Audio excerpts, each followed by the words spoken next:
Good morning friends. આપણે આગળના લેક્ચરમાં જોયું હતું કે પ્રાઇમ મૂવર શું છે, બરાબર છે. પ્રાઇમ મૂવરની ડેફિનેશન જોઈ હતી અને આપણે પ્રાઇમ મૂવર એટલે convert the any energy into the mechanical energy, એટલે કે આપણે જે બી અત્યારે મિકેનિકલ એનર્જીના ઇન્સ્ટ્રુમેન્ટ છે એ બધા ઇન્સ્ટ્રુમેન્ટ આપણે એને એક પણ ટાઈપ ઓફ પ્રાઇમ મૂવર જ કહેવાય, બરાબર છે. એ બધું આપણે જોયું હતું, પ્રાઇમ મૂવરના ક્લાસિફિકેશન જોયા હતા. હવે આપણે મોસ્ટ ઇમ્પોર્ટન્ટ ટૉપિક છે બીજો. અત્યાર સુધી તમે 11-12 સાયન્સમાં ભણ્યા જ બી હશો. આપણે જે બેઝિક ડેફિનેશન છે એ થોડી આપણે જોવાની છે. તો પહેલી બેઝિક ડેફિનેશનમાં આવે છે માસ, બરાબર છે. તો માસ એટલે શું, તો તમને ખ્યાલ છે, it is the quantity of matter contain in a body, બરાબર. Quantity of matter it's called as a mass. It does not depend upon the gravitational force. Once again સાચી વસ્તુ કે ગ્રેવિટેશનલ ફોર્સ પર ડિપેન્ડ કરતું નથી. The fundamental unit of this mass is KG. Okay. Next again આવે છે weight એટલે શું? Weight is the force exerted by the gravity and weight of the body is depend upon the gravitational force. W એ ફોર્સનો unit કરે, M into G, mass into acceleration. Gravitational force એટલે કે wet છે દરેક જગ્યાએ અલગ અલગ હોઈ શકે. ઓકે. પછી આવે છે ફોર્સ. હવે ફોર્સ એટલે શું? It is the push or pull acting on a body which change or tends to change the state or rest or uniform motion of the body. એટલે કે કોઈ પણ વસ્તુ પર તમે કોઈ પણ એવો પુશ કરો, દબાવો કે ખેંચો કે જેનાથી મોશન રેસ્ટમાં હોય તો રેસ્ટ હોય તો મોશનમાં આવે, મોશન હોય તો રેસ્ટમાં આવે. ઓકે. અગેન્સ્ટ તો એ ડેફિનેશન ફોર્સ. તો ફોર્સની ડેફિનેશનનું તમને સૂત્ર મળે છે ન્યૂટન સેકન્ડ લો ઉપરથી, F is equal to M A mass into acceleration. The SI units of this mass શેમાં હોય? કેજીમાં. અને acceleration metre per second square. તો ફોર્સના આપણે ન્યૂટન પર કહી શકીએ છીએ. તો ન્યૂટન બરાબર શું થાય? આપણે ન્યૂટન 1 ન્યૂટન અને પેલો કે શું હતું? માસ ઇન્ટુ એસેલેરેશન. તો એમ અને એસેલેરેશન શેના હોય? Metre per second square. એટલે માસ શેમાં હોય? કેજીમાં. તો KG into metre per second square. તો એ યુનિટ ન્યૂટનનો પણ થાય. તો ઓકે. આવે છે પછી પ્રેશર. ઓકે. માસ છે, આપણે વેટ જોયું, ફોર્સ જોયું. હવે છે પ્રેશર એટલે it is the force exerted by the fluid on unit area. આ છે ને લિક્વિડ પ્રોપર્ટી છે, બરાબર. પ્રોપર્ટી ઓફ ફ્લુઇડની પ્રોપર્ટી છે. ફ્લુઇડની પ્રોપર્ટી શું કહે છે? કે force exerted by fluid per unit area it's called as a pressure. Force per unit area, newton per metre square. અને આપણે પ્રેશરનો યુનિટ આપણે તમે બધા જોયું છે તો આપણે પાસ્કલ કહીએ છીએ. શું કહીએ છીએ? પાસ્કલ. તો 1 pascal is equal two 1 newton per metre square. પ્રેશરના unit ઘણા બધા છે. ન્યૂટન પર મીટર સ્ક્વેર કેવી રીતના? Force per unit area. ફોર્સનો unit શું થાય? ન્યૂટન. એરિયા શેમાં થાય? મીટર સ્ક્વેરમાં. તો newton per metre square. Other commonly use unit of pressure. તો કિલો પાસ્કલ વધારે વપરાય છે. તો kilo pascal is equal to 10⁻³ simple. Mega pascal 10⁻⁶. હા, મોસ્ટ ઇમ્પોર્ટન્ટ યુનિટ છે બાર. 1 bar pressure. આપણે એટમોસ્ફેરિક પ્રેશર તમે ડિસ્કસ કરીશું ને એટલે તમને ખબર પડશે કે 1 બાર પ્રેશર. 1 બાર પ્રેશર હોય અને એનું તમારે પાસ્કલમાં કરવું હોય તો 1 bar is equal two 10⁵ pascal. Okay. આ તમારે કોઈ એક્ઝામ્પલ કેલ્ક્યુલેટ કરતા હશો તો એ વખતે ખાસ જરૂર પડશે. 1 bar is equal two 10⁵ pascal. Pressure. હવે પ્રેશર મેઝર કેવી રીતના થશે? તો બેરોમીટર છે, પ્રેશર ગેજ છે, આ બધા પ્રેશર મેઝરિંગ ડિવાઇસ છે. એની મદદથી તમે પ્રેશર માપી શકો.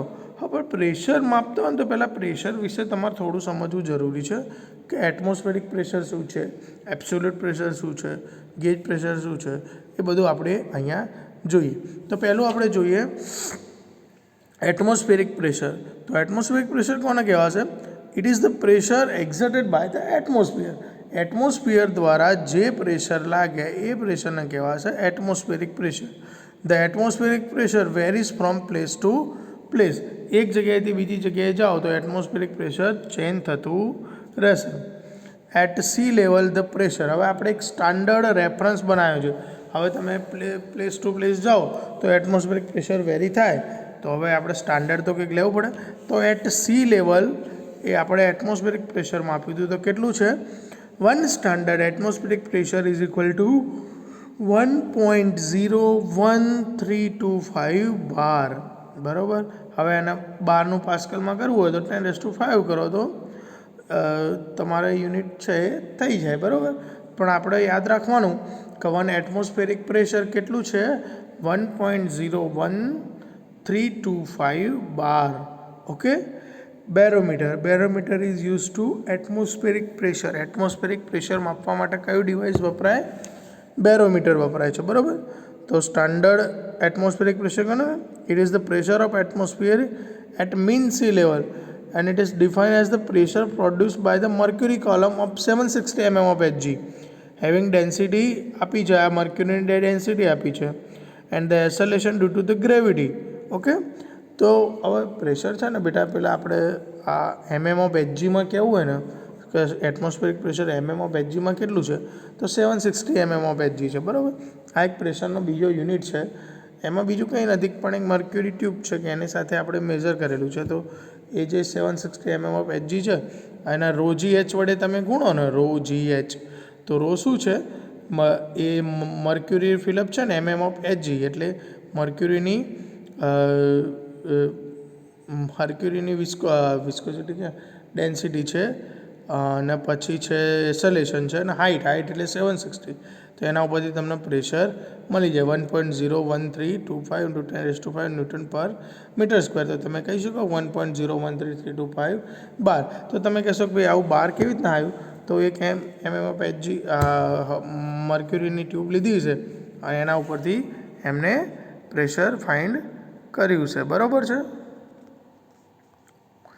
હવે આપણે જોઈએ ગેજ પ્રેશર. તો ગેજ પ્રેશર કોને કહેવાય ભાઈ?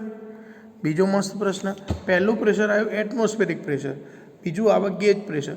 ગેજ પ્રેશર એટલે the pressure relative to the atmospheric, it's called as a gauge pressure and the pressure is measure by the pressure gauge. Pressure ગેજની મદદથી જે પ્રેશર માપવામાં આવે એને કહેવાય ગેજ પ્રેશર. તો ગેજ પ્રેશર એના પછી આવે છે ગેજ એટલે જે તમે પ્રેશર મેઝરિંગ ડિવાઇસ હોય ને કોઈ પણ, તો એ પ્રેશર મેઝરિંગ ડિવાઇસ જે પ્રેશર બતાવે એને શું કહેવાય? Gauge pressure. હવે આ તો થયું ઇન્સ્ટ્રુમેન્ટવાળું, પેલું થયું એટમોસ્ફેરિકવાળું. તો આના ઉપરથી આવે એબ્સોલ્યુટ પ્રેશર, કે એકચ્યુઅલ પ્રેશર કેટલું છે? It is the pressure measure with the reference to absolute zero pressure.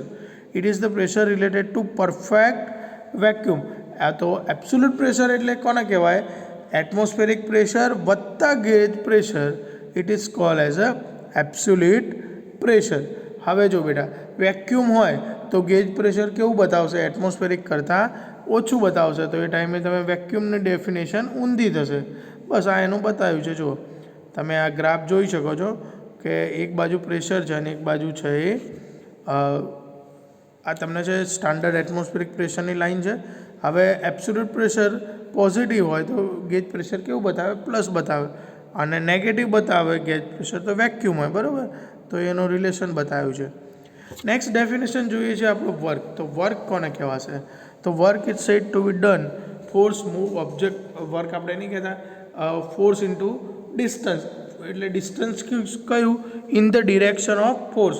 તમે કોઈ પણ ઓબ્જેક્ટ ઉપર ફોર્સ લગાવો અને એ ફોર્સની દિશામાં એ ઓબ્જેક્ટ જેટલો મૂવ કરે એટલું ડિસ્ટન્સ, તો એને શું કહેવાશે? વર્ક. ઓકે. તો work is said to be done when force moves the object through the distance in the direction of force. તો work is equal to force into distance. Okay. Force આપણે શેમાં હોય? ન્યૂટનમાં. અને ડિસ્ટન્સ શેમાં હોય? મીટરમાં. તો unit of work is also newton metre. અને આપણે એને જૂલમાં પણ કહીએ છીએ. વર્કનો યુનિટ છે જૂલ. તો જૂલ બરાબર તમને પૂછી શકે કે joule is equal to newton metre. Okay. Joule is equal to newton metre થઈ શકે. નેક્સ્ટ ડેફિનેશન આવે છે પાવર. તો power is defined as rate of doing work. કાર્ય કરવાના દરને પાવર કહેવામાં આવે છે. Work done per time, rate of doing work. Okay. તો વર્ક ડન તો થયું, તો વર્કનો યુનિટ શું હતો? જૂલ. Newton metre. અને કાર્ય કરવાનો દર એટલે નીચે આવે સમય. તો જૂલ પર સેકન્ડ કોનો યુનિટ થયો? પાવર. અને પાવર આપણે શેમાં માપીએ છીએ? વોટમાં. તો વોટ ઇઝ ઇક્વલ ટુ શું થાય? જૂલ પર સેકન્ડ. જૂલ બરાબર શું થાય? Newton metre. 1 newton is equal to શું થાય? KG into metre per second square. આ બધા છે ને તમારા કોરિલેટેડ યાદ રાખવા પડે, એ તમને ઘણી જગ્યાએ ફાયદો કરાવશે. તો અહીંથી આપણે જઈએ કે પાવર શેમાં હોય? વોટમાં હોય. પણ પાવરની ડેફિનેશન શું છે? Rate of doing work. કાર્ય કરવાના દરને પાવર કહે છે. તો વર્ક શેમાં હોય? જૂલમાં. અને દર એટલે જૂલ પર સેકન્ડ. તો વોટ બરાબર શું થાય? જૂલ પર સેકન્ડ. એના પછી જૂલ બરાબર શું થાય? Force into distance, F into D. તો જૂલ શેમાં હોય? ન્યૂટન મીટરમાં. તો ન્યૂટન શેમાં હોય? F is equal to M A, KG into metre per second square. Okay, ચલો હવે આવે છે energy. Energy means capacity of doing work. કાર્ય કરવાની ક્ષમતા ને પેલો દર, બરાબર. તો એને એનર્જીમાં ને એમાં ફરક પડશે. The unit of energy is the unit of work, joule, in our daily life. Okay, આપણે જોઈએ ફોર્મ ઓફ એનર્જી. કેટલા પ્રકારની એનર્જી હોય? તો mechanical energy, chemical energy, nuclear energy, thermal energy, આટલી બધી એનર્જી હોય છે. પણ આપણે મોસ્ટ એક મિકેનિકલ એનર્જી ભણવાની છે. હા, મોસ્ટ ઇમ્પોર્ટન્ટ ટોપિક છે quality of energy. High grade energy અને low grade energy. Energy that can be completely converted into the work. તમે જેટલી એનર્જી આપો ને એનું કમ્પ્લીટલી વર્કમાં કન્વર્ટ થઈ જાય તો એને કહેવાય છે હાઈ ગ્રેડ એનર્જી. અને બીજી લો ગ્રેડ, તો થોડો ઘણો વેસ્ટ રહી જાય તો એને કહેવાય લો ગ્રેડ એનર્જી. પછી ટાઈપ્સ ઓફ એનર્જી, તો stored energy, energy in transition. તો આ બધા ટર્મ્સ છે આપણે મોસ્ટ સમજવાની છે. તો મિકેનિકલ એનર્જી. તો મિકેનિકલ એનર્જી બે પ્રકારની હોય, પોટેન્શિયલ એનર્જી અને કાઇનેટિક એનર્જી. પોટેન્શિયલ એનર્જી એટલે તમને બધાને ખબર છે સ્થિતિ ઉર્જા, અને કાઇનેટિક એનર્જી એટલે ગતિ ઉર્જા. The energy which body possessed by the virtue of its elevation or its position it's known as potential energy. કોઈ પણ એની પોઝિશનના કારણે અથવા તો એના એલિવેશનના કારણે એની અંદર જે એનર્જી ડેવલપ થઈ હોય it's call as a potential energy. Potential એનર્જીનું સૂત્ર થાય mgh, mass into gravitational force, G H into જે હાઇટ ઉપર, જે એલિવેશન ઉપર સ્ટોર થયેલી હોય એનું, બરાબર છે. હવે kinetic energy. The energy which body possessed by the virtue of its motion. કોઈ પણ વસ્તુની મોશનના કારણે એની અંદર જે એનર્જી ડેવલપ થાય એને કહેવાય કાઇનેટિક એનર્જી. તો કાઇનેટિક એનર્જીનું સૂત્ર છે 1/2 mv². ઓકે, ચલો નેક્સ્ટ આવે છે ટેમ્પરેચર. હવે ટેમ્પરેચર એટલે તમે કહી શકાય કે ભાઈ તમને કોઈ પણ વસ્તુની હોટનેસ કે કોલ્ડનેસ માપવી હોય તો કેવી રીતના કહી શકો? એ temperature. One with the familiar with the qualitative statement, the state of system such as cold, hot or too cold or too hot. Okay, based on the day to day experience, the degree of hotness or coldness is relative to the state of observer. The temperature of the body is proportional to the stored molecular energy and the average molecular kinetic energy of the molecule system. કંઈ ખબર પડી ના પડે.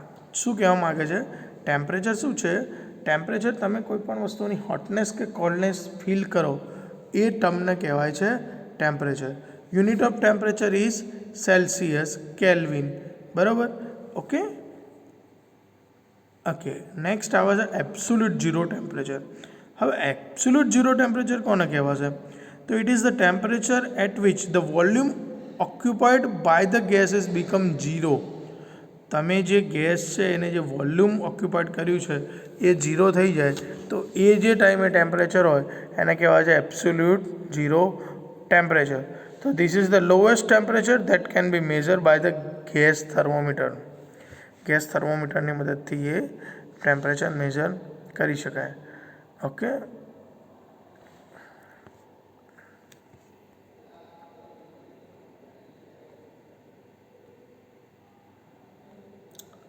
હવે બેટા જુઓ,